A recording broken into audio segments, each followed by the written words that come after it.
Ashamaa harka fuunee dhaggeeffattootaa fi hordoftoota qophii Bilisoo Shawuu hundi keessanuu akkam nagaa fayyumaa jirtanii guyyaa akkam nagaa fayyumaa nageenya keessan badhaadhaa isiniin jedhu.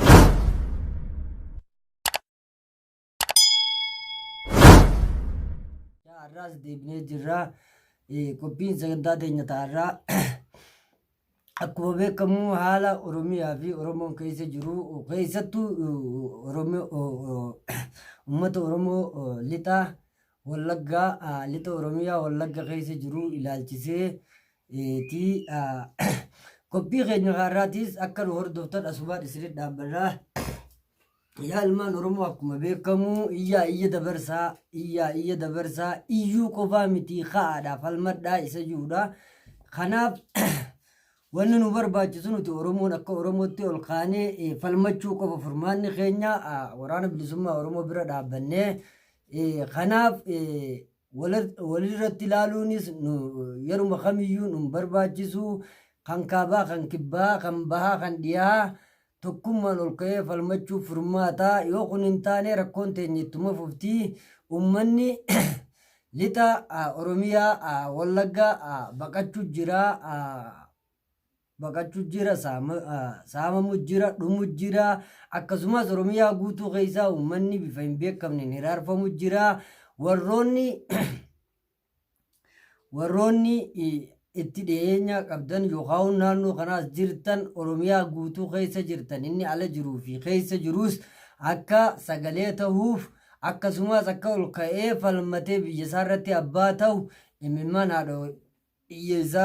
haadha ilmaan Oromoodhaa akka qoorsu asumaa walitti dhaammannaa jabaadhaa yaa Oromoo yeruma hundaa nuti hin boonyu boo'ichi nun barbaachisu maaliif tokkummaan ol kaanee falmannee mootummaa gabroomsaa abbaa irree kana ofirraa hin buufne maaliif teenyee jalatti sobomna maaliif gowwoomna maaliif kadeemuu fi kanuma daldalaaf deemuus adda baafachuu dadhabna isa dhugaaf deemuu fi kana maaliif hubachuu dadhabna yaa Oromoo yaa ilmaan Oromoo kan baasu furmaanni keenya kadhumaa kamaayyiidha qawwee qofa ka qawwee hin qabne qawwee bitachuu qabaa ka ammoo hin qabne bitanii itti hidhu qaban barsiisuu qaban karaa waraanaa qofaan nu baasa malee filannoon inni jedhamu soba jala saraarree beekuu qabna.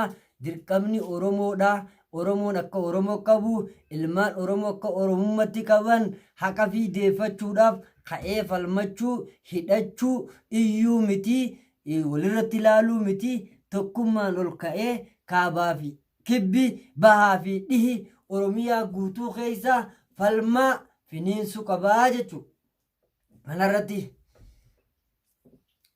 barattoonni keenya hafaa hin jiru. Qabeenyi Oromoodhaa hafaa hin jiru. Lubbuun ilmaan Oromoodhaa ta dur caalaa hafaa hin jirtu. Ilmaan Oromoo hidha jiran, hiraarfamu jiran, du'u jiran. Waraana keenya irrattis lolli akkaan hamaa itti banamee irratti deemu jira. Kana keessa filannoo jedhanii deemuunis tasa hin ta'uu soba warri filannoo deemus haa deemu nuti hin beenyu waan isaanii nuti dhalli Oromoo wanni nuti beekuu qabnu hidhannoo teenya jabeeffachuu waraana keenya bira dhaabbachuu waan dandeenyuun biyya teenya falmachuudha. Kanaaf uummanni Oromoodha wanti irraa eegamu kaleessaas iyya dabarsaa sagalee walii tahaa ja'aa turre har'aas iyya walii dabarsaa ni jenna.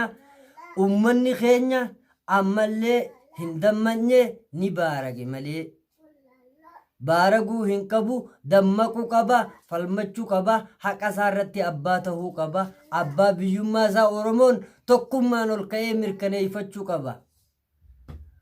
Warroonni olii gayyaanii dhiiga ilmaan Oromoo irra miilaan deeman kunis nurraa dhaabbachuu qaba. Kana dhageeffachuu hin qabnu. Irri guddaan keenya immoo sobamu jirra. Sobni nun baasu dhugaa qofa malee. Sobni tasa nun baasu sobni qilee nu buusa malee